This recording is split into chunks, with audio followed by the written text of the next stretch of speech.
This is the problem we face at the moment. This is the new NRFit spinal and epidural standard, the world standard. I invented it in 2001. In 2002 it went in for testing, and you had a normal lower lock syringe, you held it onto the needle and you squirted. If it went out of the end straight to the patient, it failed. This connector failed in 2002. Now it's a standard because it's only on size, and that connector is the same now as it was then. We have a problem because all these syringes can be squirted into this needle. But the solution was in 2010,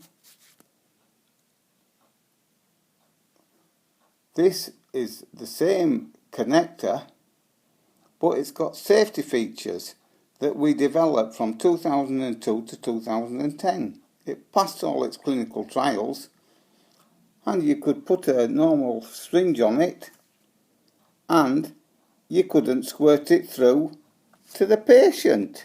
Nothing comes out, it just leaks into at this end,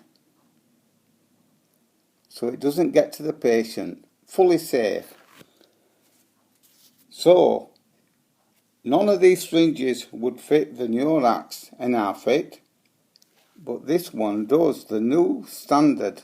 It's just size, no safety features.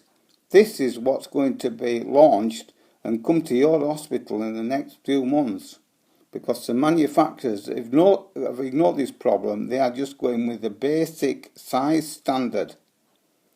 You choose. Get a 5mm syringe, fill it with water, hold it on, push gently, squirt. If it comes out of the needle at the end, reject it and say you want the safe system, the one with safety added, the Neurax NRFit system.